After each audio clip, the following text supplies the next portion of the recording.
Salam, salam, outsider, le débrief commence maintenant.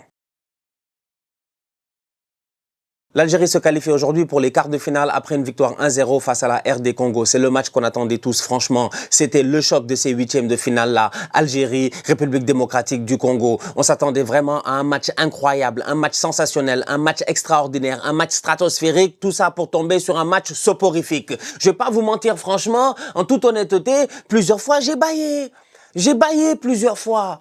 Plusieurs fois, j'ai baillé, j'étais là devant la télé, j'ai tout fait, j'ai dit bien pour pas dormir, en toute honnêteté. J'étais là, j'ai regardé le match en première mi-temps encore, ça va. En première mi-temps encore, j'ai envie de dire, ça va. Pourquoi? Parce qu'il y avait beaucoup de fautes. Le match était haché. C'était haché, il y avait énormément de fautes. Il y a un boy algérien, il est dans la surface de réparation, il se fait marcher dessus, il perd sa chaussure. Il y a peut-être des gars là-bas, Alger, ils ont demandé le penalty. Je ne sais pas, franchement, j'ai envie de dire que bon, dans la continuité de l'action, c'est un fait un peu anodin, on passe à autre chose. Bakambu qui passe, deux actions, je pense, en première mi-temps, une frappe sortie par Zidane, une tête qui passe à côté. Il y a une autre tête de Touanzebe, je pense, qui est déviée un tout petit peu par Aïssa Mendy et elle sort. Quelques occasions algériennes aussi, plusieurs arrêts d'Empassi. Mais sinon, mis à part ça, franchement, en toute honnêteté, qu'est-ce qui s'est passé dans ce match-là? Pendant 120 minutes, Algériens et Congolais n'ont rien fait. Je vais pas vous mentir, sincèrement. Le match était... je souffle. Je souffle. Je vous ai raconté tout le match là. Il y a eu beaucoup de fautes. Il y a eu une grosse intensité en première mi-temps. Les gars se sont pas trop gérés. Les Algériens avaient la possession de balle. Ils avaient le ballon. Ils essayaient de créer le jeu. D'ailleurs, à ce titre-là, en début de match, les supporters algériens étaient en train de faire olé, olé, olé sur chaque passe de leur joueur.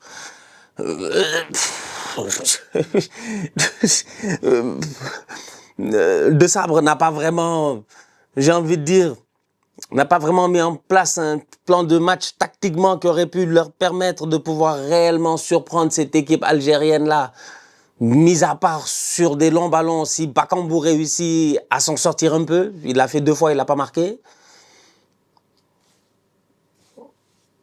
On m'avait annoncé que, comment il s'appelle, l'autre là, que Maza, la dernière fois il a fait un gros match. C'était le dernier match d'Algérie de leur poule. C'était un match facile, tranquille, posé. On m'avait annoncé un grand match de Maza. C'était tellement dense que j'ai pas beaucoup vu grand chose. Mahrez, je pense que peut-être le highlight de Mahrez, c'est d'avoir récupéré 2 fautes. Là-bas à côté du gars de touche. Et puis, non mais je vous jure, je vous raconte le match comme moi je l'ai senti. Hein. Le match comme moi je l'ai senti. Je veux pas vous mentir. Je vous raconte le match comme moi je l'ai senti. J'ai jamais fait un débrief comme ça parce que je sais pas quoi vous dire. Moi je m'attendais à, je sais pas moi, je m'attendais à la masterclass des masterclass, le match des matchs, l'intensité des intensités, tactiquement, techniquement et tout. Mais les gars ont plutôt défendu, les ailiers ont défendu, ils ont peu attaqué. Et quand ils ont attaqué, il y a eu peu d'occasions vraiment franches. Sauf en fin de match, en prolongation un peu. Et après, il a fallu attendre la 119e minute. Et le pire dans tout ça, c'est qu'à la 119e minute, quand Boulbina vient claquer ce but-là pour l'Algérie, qu'il les qualifie 1-0, les Algériens, ils aiment bien faire ça. Ils ont fait ça au Nigeria, ici, avec un coup franc de Mahrez en 2019. Quand Boulbina vient claquer cette occasion-là, juste avant, il y a Nathaniel Mboukou, là, je pense, c'est Mboukou. Hein, c'est bien ça, il y a Mboukou qui a une occasion lui aussi et qui ne se gère pas. Et ça me permet d'arriver à la conclusion de ceci, en fait, tu vois.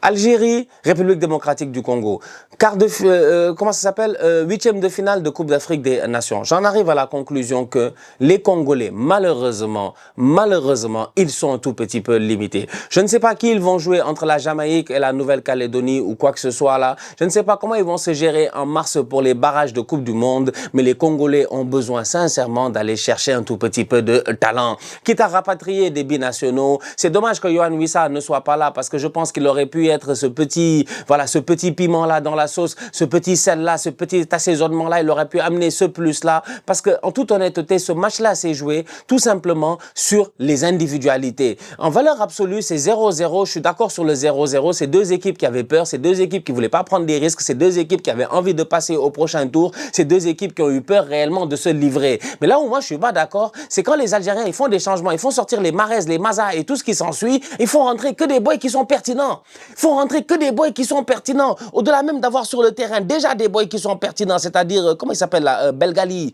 latéral là, moi je l'aime bien, très bon, Belgali, Boudaoui.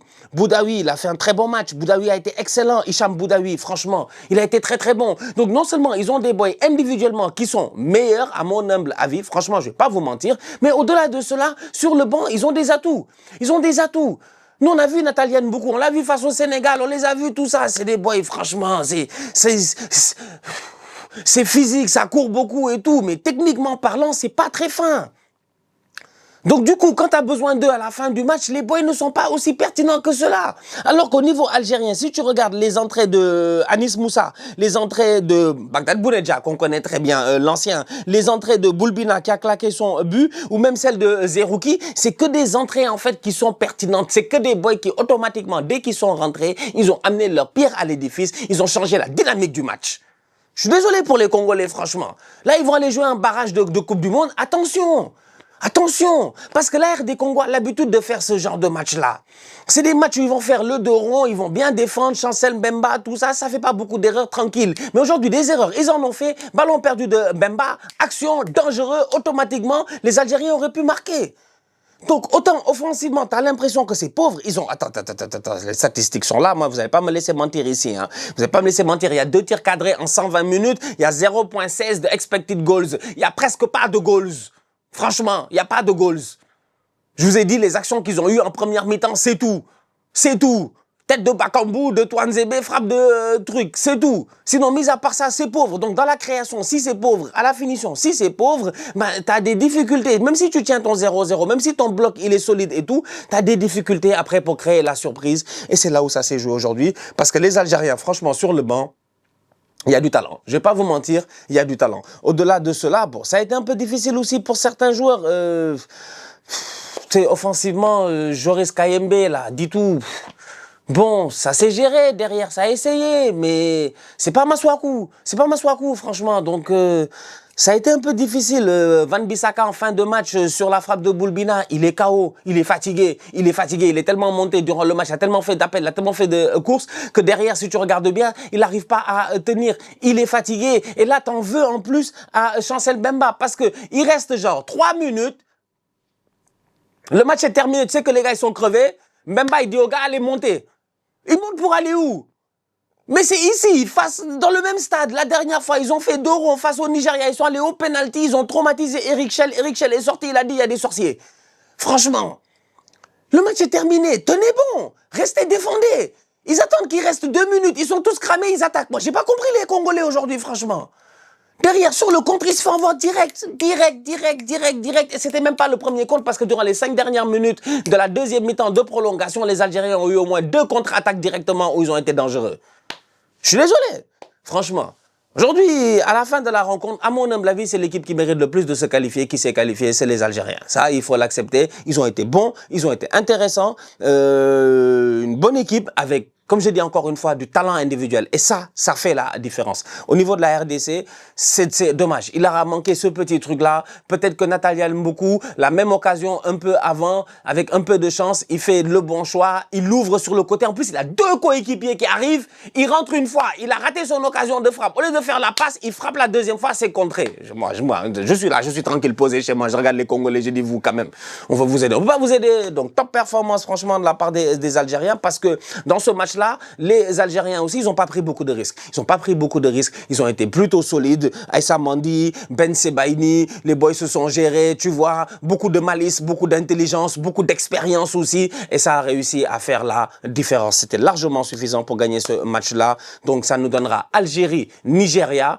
On aurait pu avoir Congo, Nigeria comme la dernière fois lors des barrages. Ce ne sera pas le cas.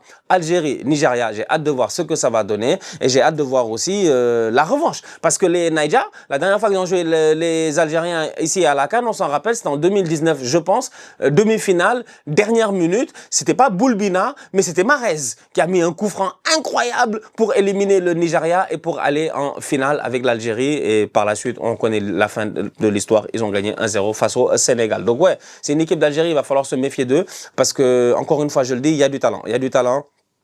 C'est dommage que Bennacer soit blessé parce qu'il faisait un très bon match. Il faisait un très bon match, Bennacer, dans ce match-là. Il avait été super intéressant. Début de match dangereux, beaucoup de récupération de balles. Mais encore une fois, je le dis, match très haché, très saccadé, beaucoup de fautes. Donc, c'est dommage. On attendait un gros choc. On l'a pas vraiment eu. Donc, 1-0 Algérie.